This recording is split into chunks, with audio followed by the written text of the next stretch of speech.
आप क्या नहीं कर रहे हो जो हमने किए थे।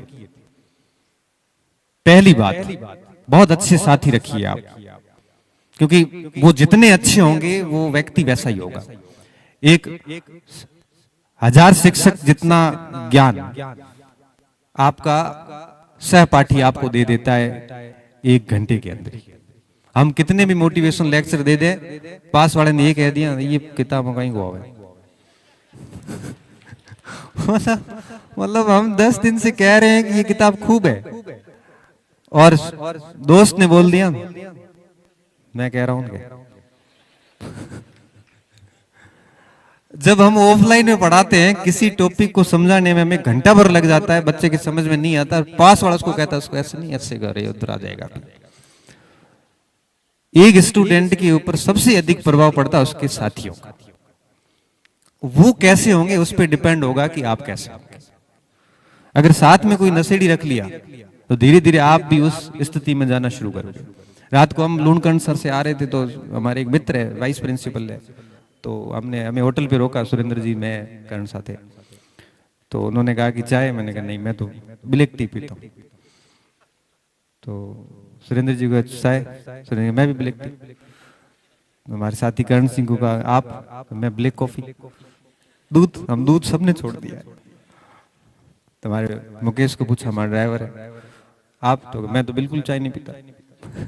तो आप जिनके साथ रहते हो, मैं अगर गाड़ी में चढ़ते ही अगर बोतल खोलूंगा, मतलब कोई भी जूस वगैरह की हो सकती है, तो तय बात है कि मेरे साथ वाले भी यही करेंगे, मेरे साथ वाले भी यही करेंगे, क्योंकि मैं भी फिर तो ये नहीं कह सकता नहीं कि ये नहीं करना चाहिए आपको, तो वो मेरे सामने देखेंगे। क्लियर सी बात है। देखो, आपको, आप जो बोलते हो आपको पहले व्यवहार में लाना पड़ेगा। तो मैंने मेरे जीवन में कभी नशा नहीं किया, तो मैं सीना ठोक के बोलता हूं कि बेटा ये मत करो। अब जो बात हम, इसलिए मैंने कहा ना, व्यक्तित्व की जो बात की थी, पर्सनैलिटी ऐसी बनाओ कि आप जो बोल रहे हो वो आप कम से कम अपने व्यवहार में भी लाओ, तब तो कुछ बात होती है। नहीं तो क्या होता है कि फिर आपकी कोई वो वैल्यू जो है वो नहीं रहती, उन शब्दों की कोई वैल्यू नहीं रहती। तो जीवन में ये सब चीजें चलती रहती है। देखो, पढ़ाई के अलावा बहुत कुछ चीजें मैटर करती है, सब कुछ पढ़ाई नहीं है। पढ़ने के साथ साथ आप अपना जीवन निर्माण पे भी ध्यान दीजिए। तो सबसे बड़ी बात ये थी कि अच्छे साथी रखिए। दूसरी बात, जब हम वापस, मैंने कहा ना बाड़मेर आए, तो हमने वापस, मेरे को कई बार स्टूडेंट कहते सर पढ़ाई में बहुत एवरेज थे, 10वीं में 49 थे, 12वीं में 61 थे, फिर ये सब चीजें हुई कैसे? तो मैं सिर्फ 3 चीजें बोलता हूं। पहली बात, मेरे साथी। आज सारे के सारे, कोई भारत सरकार में अधिकारी हैं, कोई राजस्थान सरकार में अधिकारी है, सबसे नीचे से नीचे कोई रैंक पे है तो स्कूल लेक्चरर है। अब आप समझ सकते हो कि बाकी कहां गए होंगे। सब बढ़िया बढ़िया जगह है, कोई अब एडिशनल कमिश्नर है, कोई कमांडेंट है, कोई आर्मी में कर्नल तक चले गए, कोई है वो आईएएस बन गए, कोई आईआरटीएस में हुए, कोई आईआरएस बन गए, कोई एसटीएम बन गए, कोई आरपीएस बन गए, सारे अच्छी अच्छी जगह पे सेट है।